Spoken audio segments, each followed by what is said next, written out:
Olá, eu sou Eduardo Costa, nós estamos iniciando mais um Versão Cristã. E hoje nós vamos trabalhar com um tema muito interessante, Paulo, o apóstolo, vida e formação intelectual. Conversar conosco sobre esse tema, trouxemos aqui o autor do livro, exatamente, o nosso Ulicélio Valente de Oliveira, que é professor da Faculdade Teológica Batista Equatorial, nossa FATEB, graduando em teologia, mestre e doutorando em teologia. Como convidado, nós temos aqui o nosso querido pastor Maxwell Barros, da Igreja Batista da Lagoinha, e nosso querido Efraim Ferreira, da Igreja Presbiteriana do Brasil. Uma alegria grande tê-los aqui conosco. Eu queria começar perguntando para ti, Ulicélio, como é que surgiu a ideia de escrever um livro sobre a vida do apóstolo Paulo? Bem, é uma alegria estar aqui, né?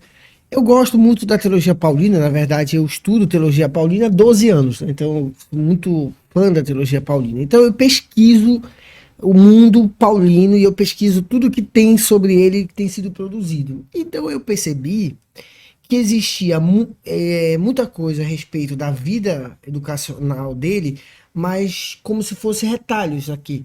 Eu falei assim, então quem sabe eu poderia fazer um livro só sobre isso, assim, só pegar a ideia da formação dele e fazer um trabalho assim, pensando também muito no público que nós temos aqui no Pará, pensando basicamente nisso, eu pensei assim. Qual a importância do Paulo para o cristianismo, para a teologia cristã? Olha, o apóstolo Paulo, ele é extremamente importante, porque ele não só é o maior teólogo da história da igreja, como é o maior plantador e maior missionário da igreja. Então, ele tem sem Paulo seria muito difícil entender alguns conceitos sobre graça, sobre fé, e até mesmo se comparar, por exemplo, com outros autores do Novo Testamento, obras também. Paulo fala basicamente também sobre isso. Então, Paulo ele deu a interpretação correta dos ensinos de Jesus, não que os outros não tivessem, obviamente que tiveram, mas a proposta de Paulo foi diferente em relação aos demais, porque ele foi falar exatamente a sua teologia se resume basicamente na retidão, que é a obra de Cristo, e na própria consumação na obra de Cristo, que vai autenticar a lei. Então, Paulo, por ser de onde ele veio, né, por ser de origem judaica, ele conseguiu, talvez, fazer esse balanço. Tanto é que foi por isso que Jesus certamente o chamou na estrada de Damasco para anunciar essas boas novas, né?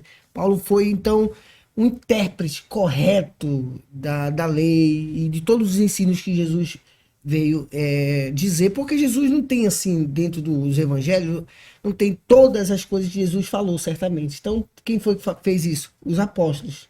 E, no caso, especificamente Paulo. Agora, tem todo um debate no campo da teologia que, por exemplo, a teologia cristã, né, Efraim, hoje contemporânea, é muito mais uma teologia de Paulo. Como é que vocês enxergam isso? Como é que vocês veem isso? Existe, de fato, essa especificidade, né, na teologia. Você tem uma área da teologia que vai estudar a teologia de Jesus, a teologia de Paulo, a teologia de João, e assim consecutivamente. Só que você tem que ter um certo cuidado, né, quando você vai fazer essa especificidade, porque você pode acabar perdendo o panorama geral da escritura, né? Inclusive, você tem no Brasil teólogos liberais que meio que recortaram Paulo ou da teologia cristã, ou recortaram o restante da teologia cristã por conta da teologia paulina, né?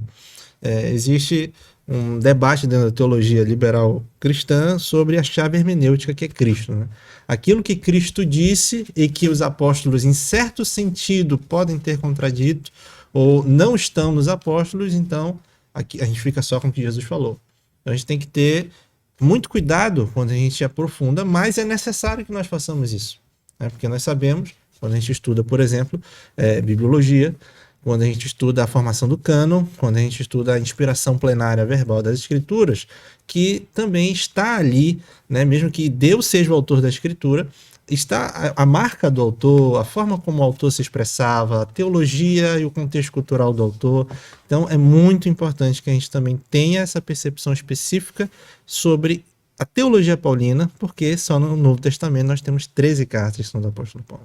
Eu acho que tem um propósito, acho que inclusive do próprio chamado de Paulo, né? Porque Paulo era uma pessoa culta, né? Ele era um filósofo, ele era uma pessoa com uma alta formação. Inclusive o fato dele ter escrito várias epístolas que balizaram, portanto, toda a teologia cristã contemporânea, isso ajudou, inclusive, a difundir o evangelho. Pelo que tu pesquisaste, Olicélio, o que tu podes falar um pouco da formação de Paulo, daquilo que ele estudou? Ele era uma pessoa capacitada, culta? É interessante, porque quando eu fui estudar teologia paulina, eu me deparei com alguns conceitos, algumas ideias que eu não teria, talvez, a capacidade de entender sozinho. E o público deve estar pensando, que loucura, né? Eu comecei a ir atrás de profissionais, psicólogos, eu comecei especificamente do comportamento, eu passei a entender, por exemplo, li sobre sobre a educação, como, por exemplo, o TDAH, sobre o autismo, pessoas de altas habilidades, para tudo isso eu pude entender. Aí eu posso, por exemplo, afirmar hoje, pelas pesquisas, que Paulo ele era autodidata, mas ele também era o que nós chamamos hoje, que nós conhecemos como superdotado. Inclusive eu fui para eventos de superdotado para ver como era a mente desses caras. É genial, o superdotado ele tem uma capacidade e principalmente algumas habilidades específicas que assim, uma pessoa comum como eu, é muito difícil conseguir imaginar a capacidade de uma pessoa. E Paulo tinha isso daí. Paulo ele já teve o privilégio de ser um gênio, uma pessoa genial.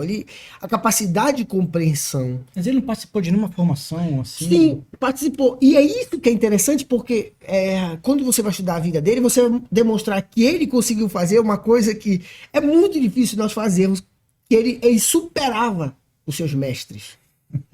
Era algo assim. Gamaliel inclusive diz assim, ele é o maior entre todos que eu já tive. Inclusive, e vai mostrar claramente que Paulo, ele foi chamado por Deus, eu tenho certeza disso, porque ele era o maior representante da cultura, da teologia judaica. Nem Gamaliel, nenhum deles, nenhum que passaram também.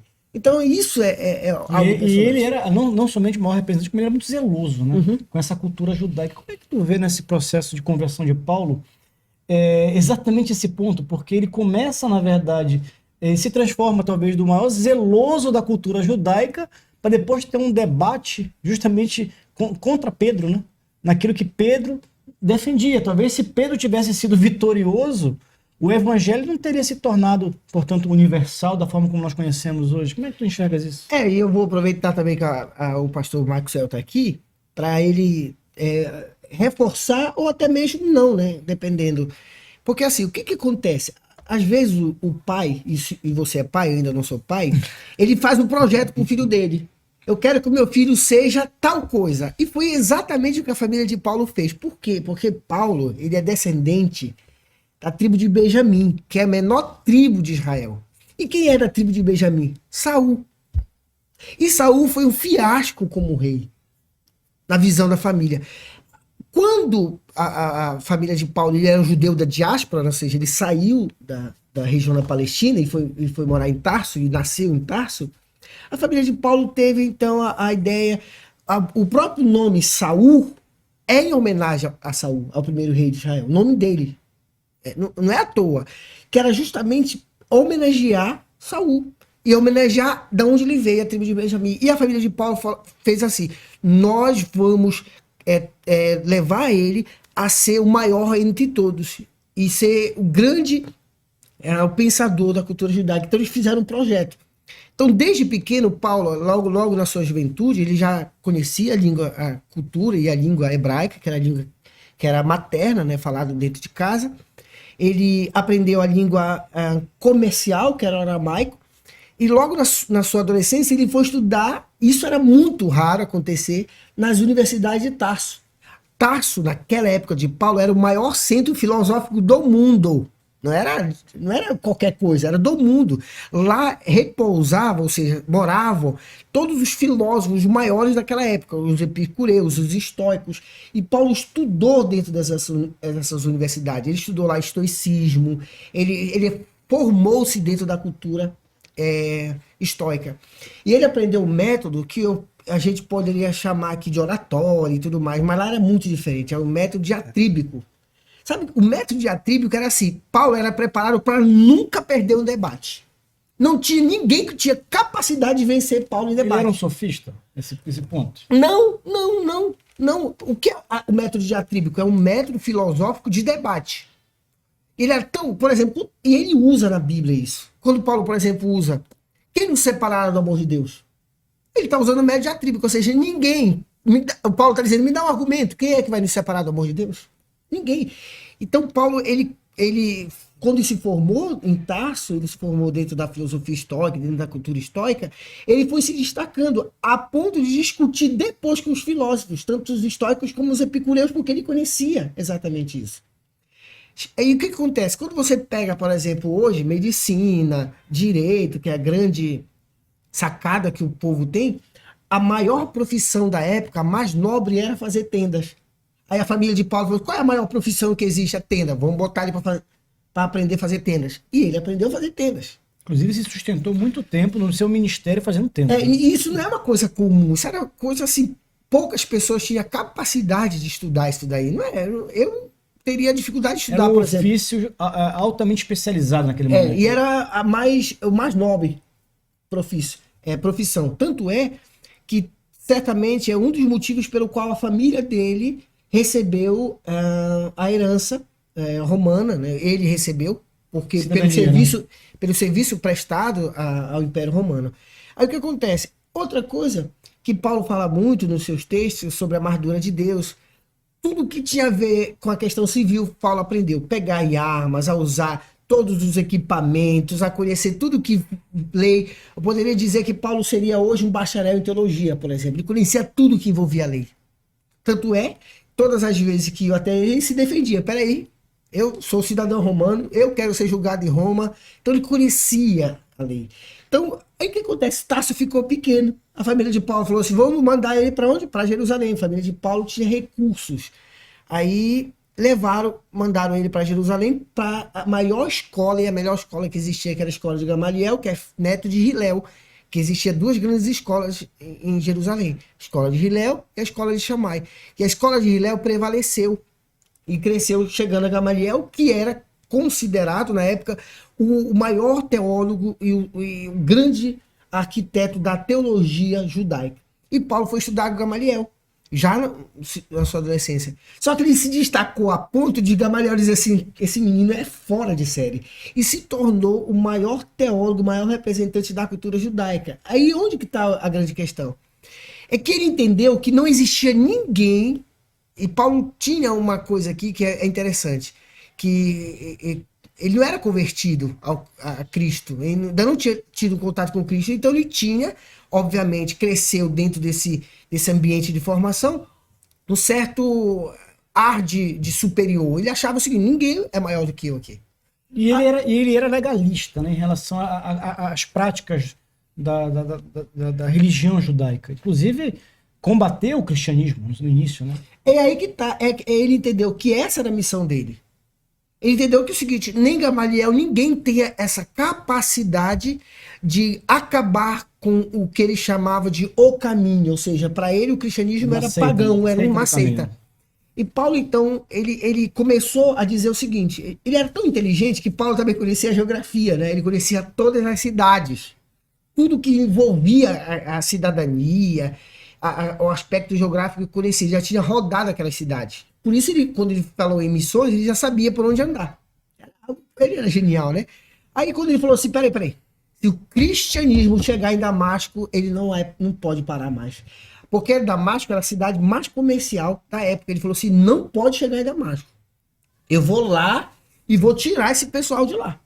Não pode ficarem lá. E eu vou pedir autorização. Por isso ele pede autorização. No meio do caminho ele tem um encontro. Cristo se revela a ele. Aí ele passa agora, se converteu, passa, em vez de ser um perseguidor, passa a ser perseguido. E onde está a questão, pastor, que o senhor poderia comentar? É que às vezes nós, como pais, nós queremos uma coisa para os nossos filhos. Mas Deus tem algo muito maior e muito melhor. Paulo era rico, família nobre, tinha a melhor formação, a melhor profissão. Ele tinha absolutamente tudo. Ele abarcava tudo em um homem só. Aquilo que o Efraim chamou por Abraham Kuyper, que eu não lembro agora o nome, como era, Efraim? Polímata. Ele era um polímata, ele abraçava tudo em uma só pessoa. Mas não era isso que Deus queria para ele.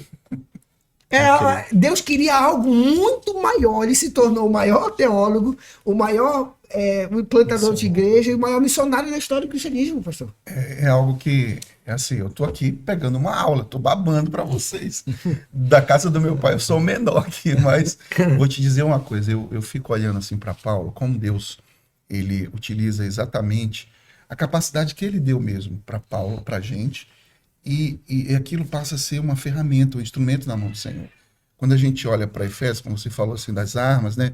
Ele utiliza as armas dos soldados romanos, fazendo um paralelo com as armas espirituais. E aí, lá em Romanos, ele fala aonde é a batalha, aonde é o ambiente de batalha, né? Na mente, não vos conformáveis, mas transformáveis pela renovação da sua mente. Então, é incrível como a intelectualidade, o conhecimento, aquilo que Paulo tem como esse conhecimento amplo de coisas, é utilizado na própria missão de levar esse evangelho, levar essa palavra.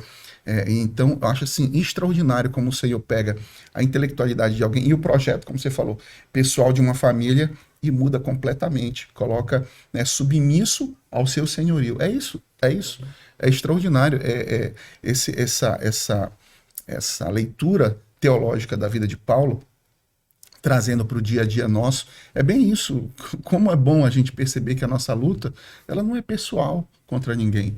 Ela não é, sabe, aquilo que a gente vê com os nossos olhos naturais, mas aquilo que Satanás toma de conta da mente, às vezes traz a depressão, traz a tristeza, traz a separação, se apega, realmente aí vem o Senhor e inspira alguém que tem essa intelectualidade e diz assim, olha, a tua luta não é contra essa pessoa que você está vendo.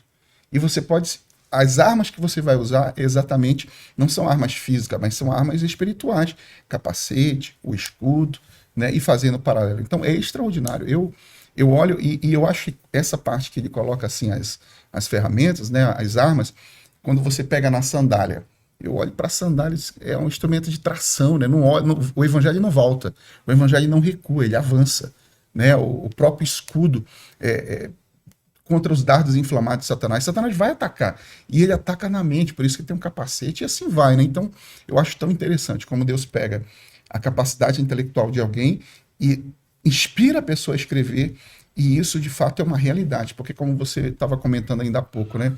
Para estudar e entender um pouco a mente dele, você foi procurar um auxílio de um profissional da mente, né? De um psicólogo ali, famoso e tudo. Então, realmente é extraordinário. Paulo é alguém que foi um instrumento de Deus, né? Um canal de Deus para abençoar os nossos corações. Uma questão interessante que, por exemplo, ainda pegando esse gancho que você colocou aqui dos desígnios de Deus, né? Que às vezes não são os nossos, são maiores do que os nossos. Quando você lê em Atos, por exemplo, que havia toda uma intenção de levar o evangelho para o Oriente.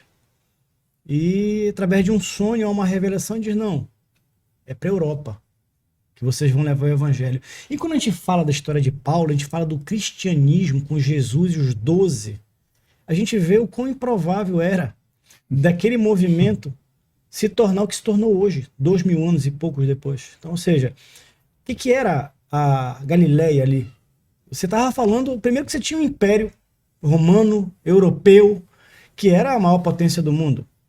E o cristianismo surge na periferia da periferia, porque primeiro que a Galileia era a periferia de Israel ali, ou seja, Israel já era um país considerado hoje subdesenvolvido, a periferia do Império Romano, e você vai para a Galileia, era ainda uma região periférica, naquela região ali que se tinha ali, hoje o Oriente Médio, né, a gente chama de Oriente Médio. Surge ali um movimento chamado de seita, inicialmente, a seita do caminho. Paulo persegue a seita do caminho.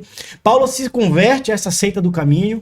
Paulo se torna, portanto, um grande propagador do evangelho. E Paulo leva esse evangelho para a Europa. E através da Europa, esse evangelho se torna hoje um dos pilares daquilo que nós chamamos de civilização ocidental. Como é que tu vê exatamente esse movimento, essas viagens missionárias de Paulo, a importância de Paulo? Quer dizer, Paulo chegou aonde provavelmente os outros discípulos, outros apóstolos não chegariam, porque eles não tinham a formação ou o intelecto, vão mais além.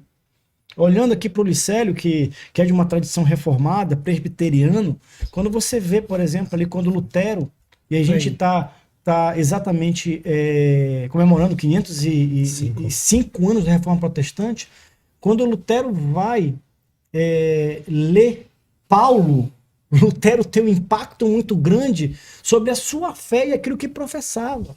E vai dizer que a justificação é pela fé e não pelas obras. Como é que vocês veem esse processo do Paulo na formação do nosso...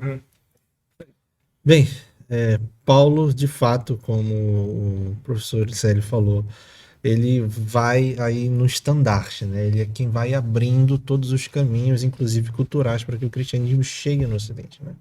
E aí quando a gente tem Lutero lendo o capítulo 1 de Romanos, versículo 17, né? E o homem, né, o justo, viverá pela fé. Ele tem um impacto que quebra, né? Inclusive com algo que na época de Paulo era muito valorizado. Você olha para a teologia farisaica, você olha para a teologia dos zelotes, dos saduceus, e todos eles davam uma ênfase muito grande na fé. Inclusive torcendo a lei de Deus de tal modo que eles podiam dispensar da obrigação de cuidar de seus próprios pais um filho que durante, né, a sua vida, a sua juventude, ali estivesse colaborando para o templo. Então essa ênfase sobre as obras justificarem, ela foi totalmente quebrada, né, na vida de Paulo por Jesus, por esse encontro transformador que Cristo tem com ele, a ponto de Paulo reputar tudo que ele tinha aprendido como nada, né? Onde ele chega a dizer, olha, eu não venho a vós com sabedoria de homens, né, senão com o evangelho de Cristo, né? Eu prego somente a Cristo Jesus crucificado. E no ponto em que Paulo ele estuda com os estoicos, ele conhece os epicureus, ele usa justamente aquilo que ele conhecia agora a favor da causa de Cristo, em Atos capítulo 17, chegando na ágora ali de Atenas, para poder dizer, olha, em tudo vos vejo muito supersticiosos, né? E aí ele começa a rebater as filosofias, tanto estoicas quanto dos epicureus ali, para apresentar com uma brilhantez dificilmente igualável entre os demais apóstolos o Evangelho de Cristo, de uma perspectiva filosófica que vai dando aí as raízes e as pressuposições filosóficas para que pudesse então posteriormente existir uma filosofia genuinamente cristã. Inclusive o recurso que ele vai dizer do Deus desconhecido ali é uma coisa fantástica, né? De uma pessoa assim que realmente tem uma revelação divina ali que... E tem uma coisa interessante, Paulo fez tudo aquilo que eu falei, Gamaliel, só que quando ele se converte, Jesus fala com ele, Paulo, vai seguir, vem cá, tu vai passar... Porque o que acontece? Dentro da cultura judaica, alguém para ser considerado mestre tinha que estudar pelo menos 3 anos. Aí o Senhor Jesus falou, Paulo, você vai estudar comigo. Ele ficou 3 anos no deserto de Damasco, estudando lá com Jesus. E nesse período, Jesus falou, esquece, Paulo, tudo aquilo que tu aprendeu. Essa interpretação e esses conceitos que te passaram, ensinaram sobre a lei, não é desse jeito, está errado. Eu vou lhe passar o verdadeiro ensino, ou a verdadeira interpretação. Tanto é que é por isso que o Efraim falou, que ele diz, eu não aprendi com homem nenhum. Porque ele está dizendo, não aprendi com o Gamaliel isso. Eu não aprendi com os estoicos, nem com os epicureus. O próprio Senhor Jesus Cristo revelou para mim. Ele falou para mim.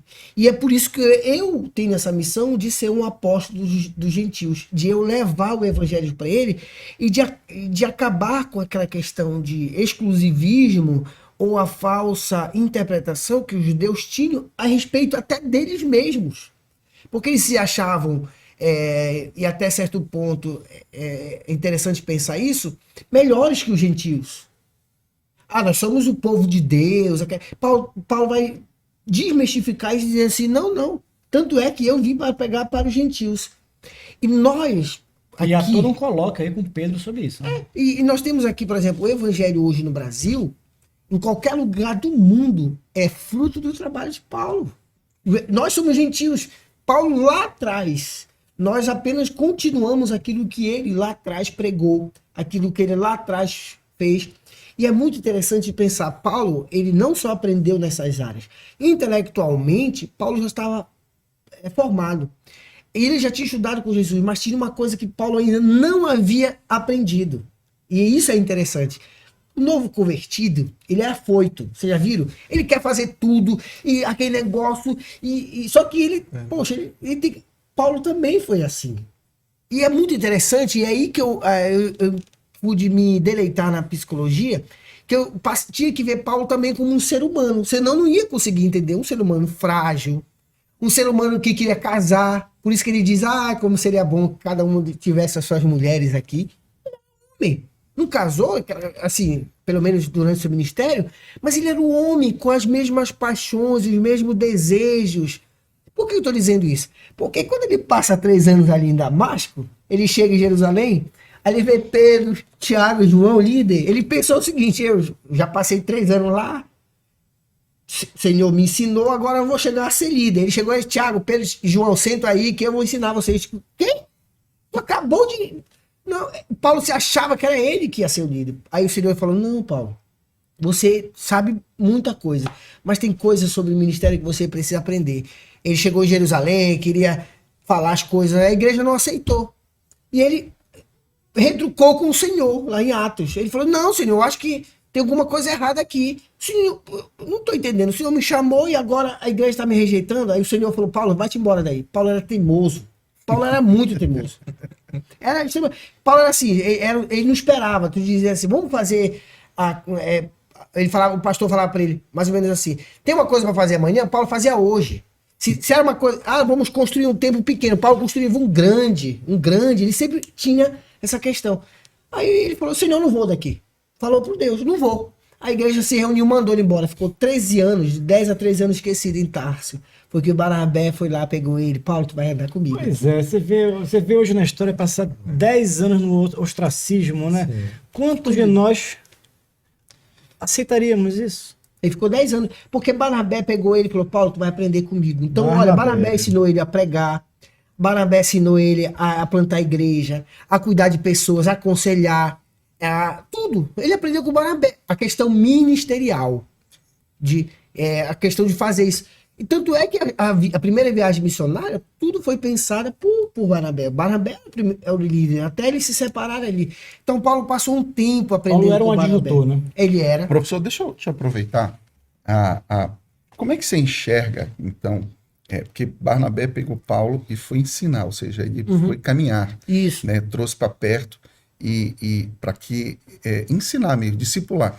Como é que você enxerga hoje, né, trazendo para hoje a aplicação dessa questão, dessa caminhada, dessa aplicação, assim, de como cuida dessa pessoa que vem com esse primeiro amor, com essa vontade de fazer, e às vezes acha que esse ambiente de evangélico é um negócio assim, é o céu na terra, e de fato é o céu na terra, mas estamos aqui sujeitos às dificuldades, às limitações humanas.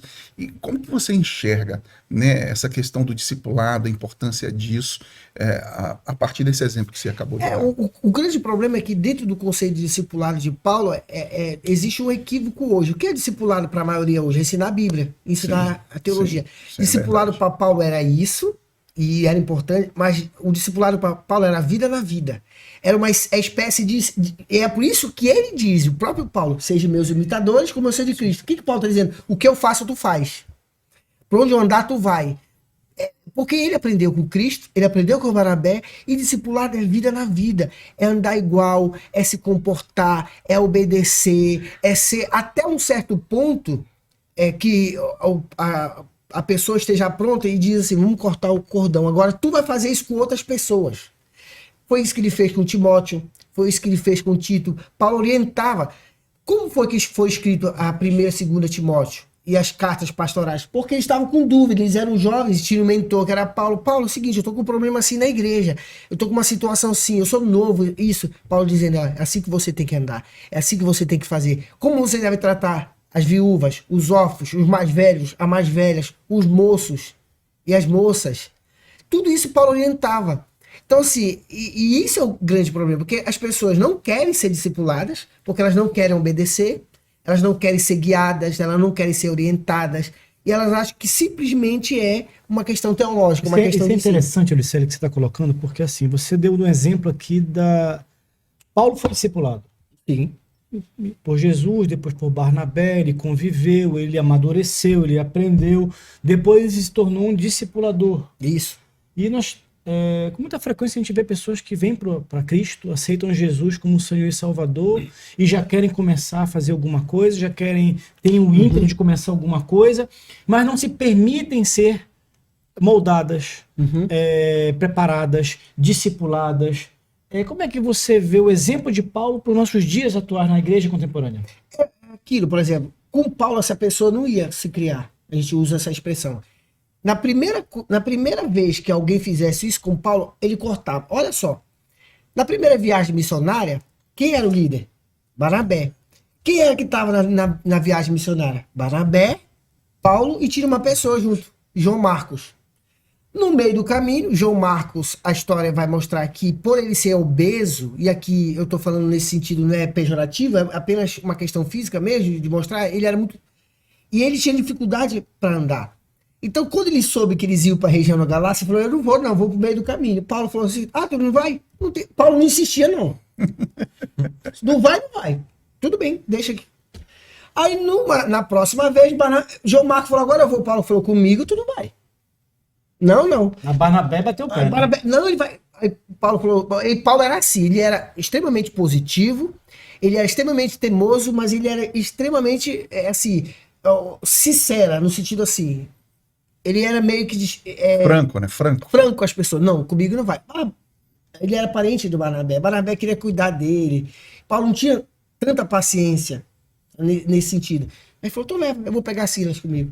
Aí olha só, no final da vida dele, Paulo diz assim, traz João Marcos, que ele é meu último ministério. O que está dizendo? Porque João Marcos aprendeu.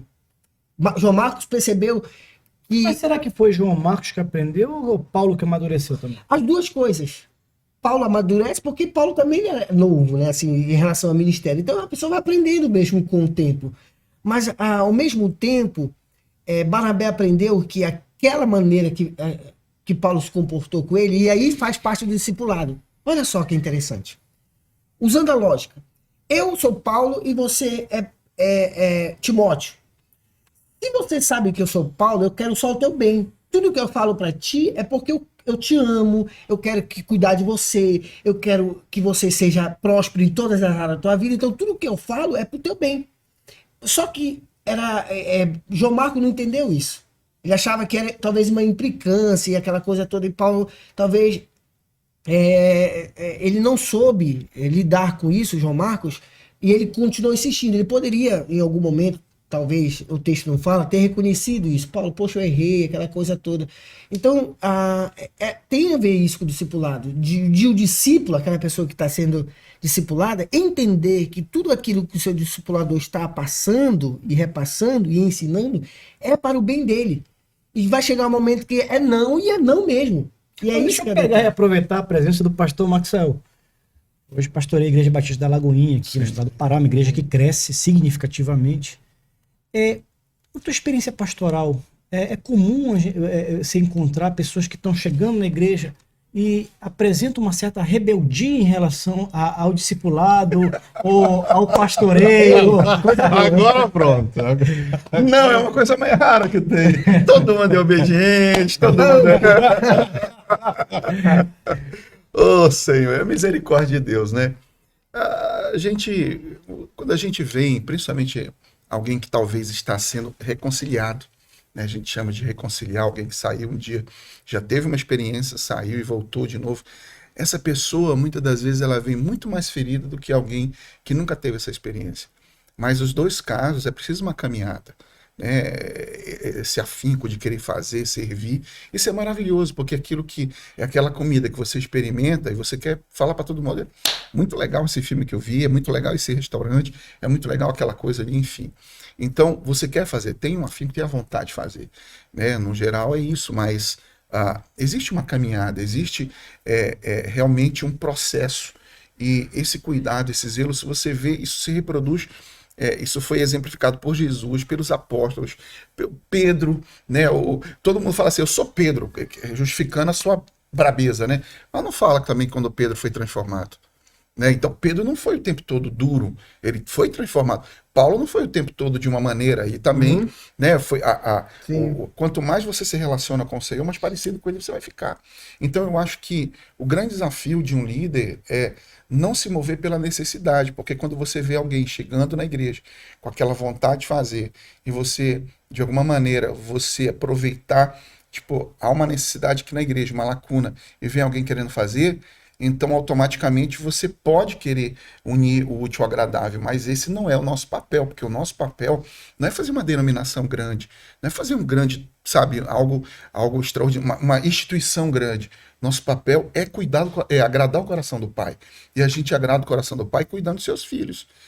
Quem morreu por essas pessoas não fui eu. Aliás, diga-se de passagem, pastor, eu vejo que há muito daquilo que acontece de equivocado nas igrejas se dá exatamente por você colocar pessoas em cargos de liderança que ainda não estão devidamente maduras ou preparadas ou transformadas para aquele cargo de liderança. O professor falou muito bem, é vida na vida. É vida na vida. Eu creio assim, de 0 a 100, o tanto de energia que você deve dedicar a essa temática do discipulado é no mínimo 70%. No mínimo 70%, 80%. Os 20% ou 30% é o operacional. Porque você cuida de pessoas. Nós mesmos temos assim, uma rotina de discipulado de certa forma bem intensa. Segunda-feira eu tenho um discipulado com um tipo de líder na igreja. Né? Terça-feira à noite, toda terça-feira, faça chuva ou faça sol, de 10 horas até as 11 horas, nós recebemos um discipulado do André Valadão e do pastor Márcio. Toda terça-feira, faça chuva ou faça sol, nós recebemos esse discipulado pessoalmente pelo Zoom, né? A tecnologia facilitando a vida da gente. Na quarta-feira de manhã, eu recebo o discipulado do meu líder direto, que é o pastor Emerson. Então, na quarta-feira à noite, eu faço discipulado com outro tipo de pessoas, outro tipo de líderes que nós temos. Na quinta de manhã, eu tenho outro discipulado, 6 horas da manhã, com os pastores das igrejas que a gente lidera aqui na região norte. E assim vai. E essas pessoas que estão no meu discipulado direto, elas também discipulam pessoas. Então, a nossa maior energia, o nosso maior tempo, o nosso maior investimento é no discipulado, é nessa caminhada.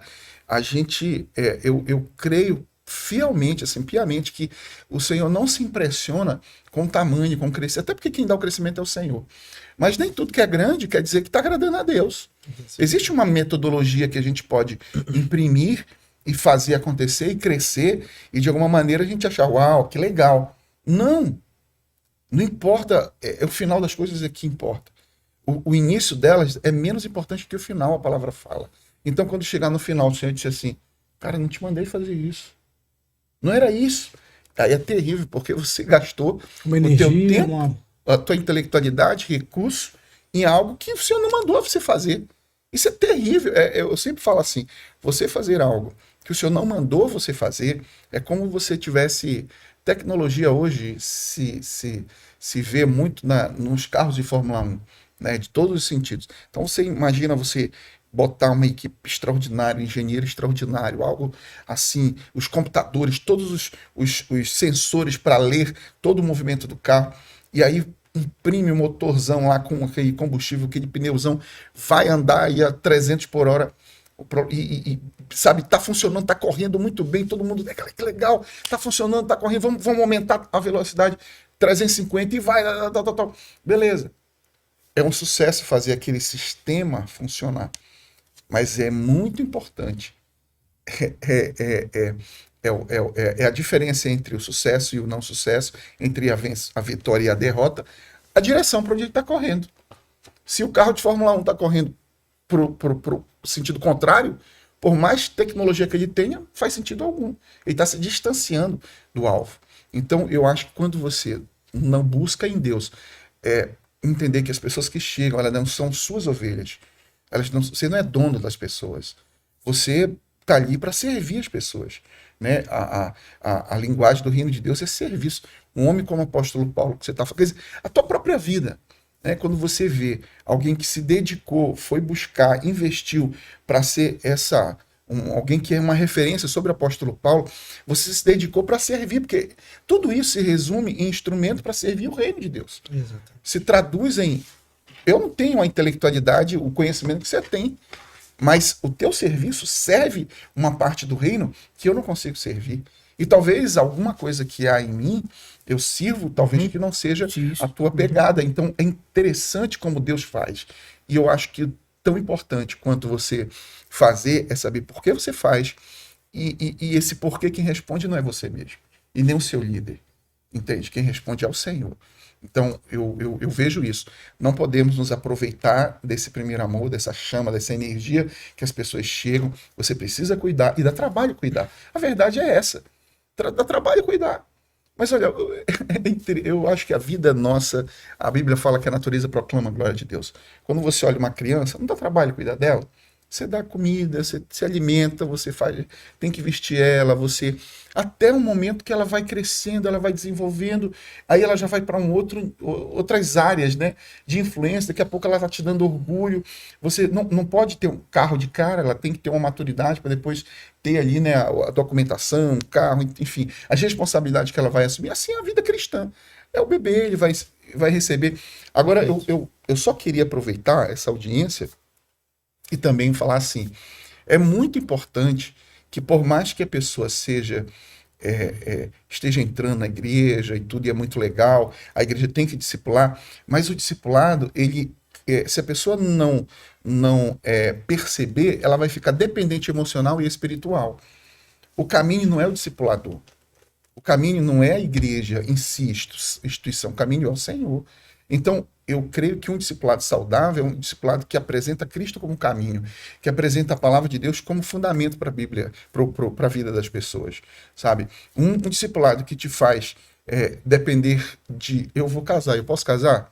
Eu vou mudar de emprego, eu posso mudar de emprego? Eu vou comprar um carro. Eu vou comprar um carro, eu posso qual é a comprar cor um da carro? camisa que eu vou comprar? Gente, isso aí é uma dependência, isso aí não é saudável, né? Dentro do ambiente de igreja, eu acho que E também não tem nenhum. respaldo teológico. Não, e se você vê dentro de casa, imagina se o teu filho cresce e aí ele vai comprar qualquer coisa que ele vai fazer, ele vai dizer, pai, então, filho, cresça, viva as suas experiências, né? Você Tome dá decisões, leite, né? Tome você decisões. dá leite o tempo todo para uma criança, você briga para que ela tome, mas quando ela cresce, você não vai querer que ela tome leite, né? Então, é importante que haja sim o investimento, a dedicação no discipulado, mas também é preciso ter parâmetros para que as pessoas tenham liberdade para serem livres em Cristo, ter esse relacionamento com Cristo, porque como o apóstolo Paulo, faça o que sejam meus imitadores, como eu sou de Cristo. Só é imitador dele ser imitador de Cristo. O alvo principal é se parecer com o Senhor, né? E ao mesmo tempo coloca a vida dele como uma referência, né? Quer Sim. dizer, nós somos cartas vivas, né? O pastor Márcio fala assim, filhos, as pessoas ouvem. As pessoas ouvem com os olhos. As pessoas ouvem com os olhos. Porque elas ouvem como você age. Não é o que você fala. O que você fala pode ser suplantado pelo que você faz. Então as suas atitudes, elas têm que coincidir com aquilo que você fala. Entende? Ele fala isso. Ele fala, perceba isso. As pessoas ouvem com os olhos. Elas se convencem com aquilo que ela vê e não aquilo que elas ouvem apenas. Tudo bem, você que está nos assistindo aí, nós estamos conversando sobre esse livro aqui, lançado por Ulicélio Valente de Oliveira, está aqui conosco, teólogo, doutorando em teologia, professor da Faculdade Teológica Batista Equatorial, Paulo, o Apóstolo, Vida e Formação Educacional, prefaciado, prefácio do Dr. Mark Ellis e apresentação pastor Hernando Dias Lopes. Infelizmente é uma obra que já se esgotou, mas estou sabendo que você está escrevendo um outro, né? Fala um pouco desse novo livro, desse novo projeto. Esse novo projeto também é sobre teologia paulina, né? Eu tenho também, quem quiser acompanhar, eu tenho vários artigos sobre Paulo publicados. O próximo livro vai falar exatamente sobre que Paulo vai resumir toda a sua teologia, que se resume na sua retidão, na obra de Cristo. Ele vai dizer que sem a cruz, sem o evangelho da morte, da ressurreição de Jesus, não existe evangelho. Não existe outra mensagem que tem. Você pode pregar o que você quiser, mas sem a morte e ressurreição de Cristo não tem evangelho. E que isso dá fim, no sentido de que a lei apontava para isso. Essa era a função da lei, que os seus conterrâneos, os seus patrícios não estavam observando para isso, então a lei apontava para isso. Nesse sentido, ele é o fim dessa lei. Em que sentido? como propósito. A lei deixa de ter esse propósito, porque ela apontava para Cristo. Quando ele morreu e ressuscitou, a lei deixa de ter esse propósito. Não é que ela deixe de existir, não é isso. Ela continua existindo. Tanto é por isso que ele sempre tem esse cuidado. A lei é boa, ela é perfeita, ela é agradável. Mas como finalidade, com este objetivo, ela se encerrou em Cristo, na cruz. Então eu vou trabalhar esse diálogo, de mostrar que não existe mais a questão da legalidade, como os seus patrícios achavam que teriam. Então, tanto é que até a capa, eu foquei nisso, né? Que é o texto de Romanos 10:4a que eu trabalho. O fim da lei é Cristo. Por que o Cristo é o fim da lei? É porque a lei, eu não preciso mais. Qual era a ideia? Assim, ó, vamos supor que não tem Novo Testamento mais. A gente não tem Novo Testamento, o que a gente tem? O Antigo Testamento. O Antigo Testamento não tem a mensagem da cruz revelada como um novo, por isso a revelação é progressiva. Aí você olha ali, não tem. Então eu olho para a lei, mas essa lei tem que me apontar para Cristo. Paulo está dizendo. Se ela não me apontar para Cristo, ela não faz sentido, ela só é um rabisco, ela só é um texto. Não serve. Então a lei, ela aponta para isso. Aí ele diz, quando Cristo chega, quando ele vem, a sua vida, a sua morte e ressurreição, eu não preciso mais da lei para esta finalidade. A lei, eu não preciso mais olhar para a lei para chegar a Cristo. Ele já é a própria revelação, ele já veio, ele já morreu e já ressuscitou. Eu olho para ele diretamente, eu falo com ele diretamente, a sua morte e a ressurreição me leva até o Pai, eu não preciso da lei para fazer isso. A lei, ela já deixou de ter essa função. Extraordinário. Extraordinário. A gente pensa esse programa. Você vê. Agora tem uma curiosidade, Luciano, que eu vou aproveitar e explorar um pouco. Estamos chegando no final do programa. Acho que esse livro sai quando, esse teu novo livro? Olha, tá agora para metade de novembro ou início de dezembro. Esse ano, 2022 ainda. Isso. E vai ser lançado aonde? Quem quiser adquirir, vai aonde? Olha, você vai anunciar isso aonde? Eu tenho um projeto, eu estou com venda antecipado do livro, ou seja, quem quiser ajudar... Inclusive, já te encomendei um, né? Quem quiser ajudar, por exemplo, quero ajudar na publicação, porque é bem caro, né? Então eu já estou com venda antecipado, R$30 a venda antecipada do livro. E quem quiser, procura onde? Pode me procurar nas redes sociais, meu Instagram de Série Valente, meu próprio número de celular eu posso disponibilizar para quem está ouvindo, 991, né? 98084-7175. Você ajuda no lançamento, você ajuda que eu consiga fazer o número máximo, porque esse aqui eu tive 700 exemplares e vendeu em 2 meses, assim, então foi algo interessante. Aí eu tenho alguns projetos de parceria, de apoios com algumas instituições, ajudo na publicação. Se você quer ser um desses parceiros, você pode comprar antecipadamente o nosso material. Eu já fiz a minha reserva. Quero aproveitar um pouco a tua pesquisa na vida de Paulo, temos pouco tempo, mas uma pergunta tem que te fazer. Paulo tinha um espinho na carne. Sim. O que era esse espinho na carne de Paulo? Pois é. Esse é um mistério, né? Esse é um debate. Esse é um programa. Mas eu posso explicar rapidamente. Vocês já viram aquele mapa que você faz no computador pizza, que você quer fazer, por exemplo, porcentagem, 30%, 40%, 50%? Eu estou fazendo isso na Teologia Paulina, é um projeto de muitos anos. Como eu tenho hoje na minha casa, eu não lembro, mas eu tenho mais de 400 obras de Paulo, aproximadamente. Só isso? De Paulo, mais ou menos. Aí eu tô lendo Paulo, por exemplo, o que John Stott fala sobre o espinho na carne? Eu boto lá a posição dele. O que Carson, o que Spurgeon, o o Augusto Nicodemos, o Hernandes Lopes, o que o Jonathan Edwards, o que esses caras falam sobre isso? Então eu fiz um mapa. Hoje, tudo que eu já li, 85% na pizza até hoje, ela tá mais ou menos assim. Não sei se é 83 ou 85, porque eu tenho a pizza, embaixo eu boto a posição, inclusive o nome do livro e a página, para a pessoa conferir depois que tá lá. 85% de tudo que eu li sobre Paulo entende que a espinho na carne é um problema na visão. Aí onde eles se baseiam nisso? Primeiro, que Paulo não escreveu nada. Pergunta de gincana bíblica. Quem escreveu Romanos? Paulo. Não verdade. Foi Paulo. Paulo é o autor de Romanos. Quem escreveu foi Tércio. Quem escreveu 1ª e 2ª Timóteo? Provavelmente foi Lucas. Alguém que ajudou ele. Por quê? E Paulo não precisava de alguém para ajudar ele a escrever. Ele era muito inteligente. Então ele não precisava. Mas ele sempre usava de um amanuense. Então alguém escrevia para ele. Outra coisa é que quando Paulo encerrava suas cartas, como por exemplo Gálatas, se não me falha a memória, ele dizia: eu de próprio punho vos escrevo com letras garrafais, mostrando que era alguém que teria um problema de visão. O outro também, Atos, vai dizer que quando vão prender ele, batem nele, ele não sabe quem bateu, ele chama de parede branqueada, ou seja, então tem vários aspectos, inclusive um livro apócrifo chamado Atos de Paulo e Tecla, que vai também demonstrar que basicamente seria esse o problema. Problema de visão. É. Faltava óculos para ele. Então, assim, 85%. E o resto, os outros 15%? Os outros 15% eles dividem, por exemplo, entre ser uma mulher. Alguns vão dizer que era uma mulher que atormentava ele, alguém que perseguia ele. Outros vão dizer que era uma questão espiritual, uma questão diabo, de alguma forma, usando isso. Eu já vi gente falando que ele tinha talvez uma doença, né, alguma limitação física. Pois é, que é basicamente, alguns que não querem dizer, por exemplo, que era um espinho na carne, vão dizer que era um outro problema físico, por exemplo, uma dor de cabeça muito forte, a própria questão da... Porque Paulo, é muito interessante, é que os livros mais bibliográficos de Paulo vão apontar que ele tinha um olho, eu não sei como é que chama, vesgo, com o olho para dentro. Estrábico. Estrábico. Obrigado. Ele tinha isso. Isso é muito certo que ele tinha. Né? É certo isso? É porque assim, as informações mais verídicas sobre Paulo estão apontando para isso. Porque pouca gente sabe, por exemplo, desse livro apócrifo do início da história da igreja, do século II, que é Atos de Paulo e Tecla.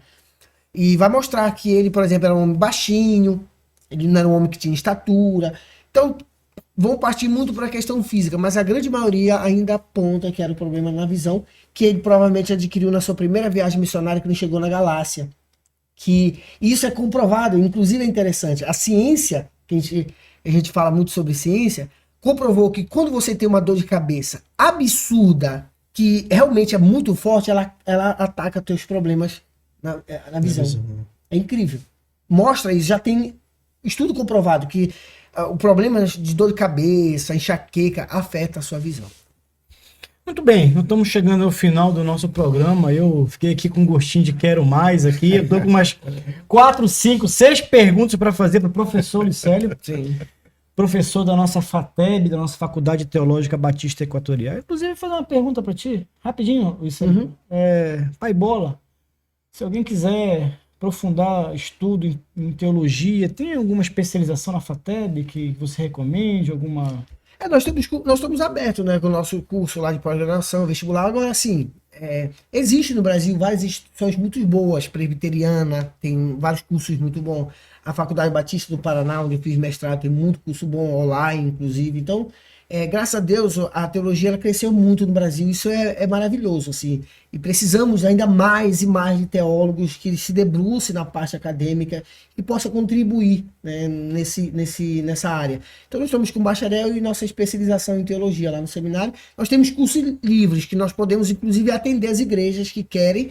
Nós podemos, como um projeto chamado FATEB em Ação, onde a gente vai na igreja da pessoa e a gente dá um curso lá básico, seja de música, seja missões, a gente tem esse projeto. Isso é legal. Você que está nos assistindo, eu acho que isso é importante. Lá na nossa igreja, na Igreja Primeiro Amor, nós temos lá um curso chamado Bereanos, também, que é um curso também de formação teológica livre. E durante algum tempo, algumas igrejas, eu acho que lamentavelmente, abandonaram o ensino teológico. Inclusive, algumas igrejas deixaram de ter escola bíblica dominical. Sim, é verdade. E hoje a gente sente falta disso numa geração que não tem uma base teológica tão forte. E, infelizmente, isso faz diferença. Na formação cristã, na maturidade cristã e na própria capacidade que a igreja tem de impactar a sociedade. Quero agradecer a presença de vocês aqui, agradecer a presença do professor Ulicélio, do pastor Maxwell, que é um parceirão nosso, e também do Efraim, da Academia Brasileira de Cristãos na Ciência, que também tem participado ativamente conosco aqui. Que Deus te abençoe, que Deus te use tremendamente e que nós possamos, como o próprio apóstolo Paulo era, sermos cartas vivas, testemunhas, através das nossas vidas, daquilo que Cristo fez em nós. Que Deus te abençoe tremendamente. Amém.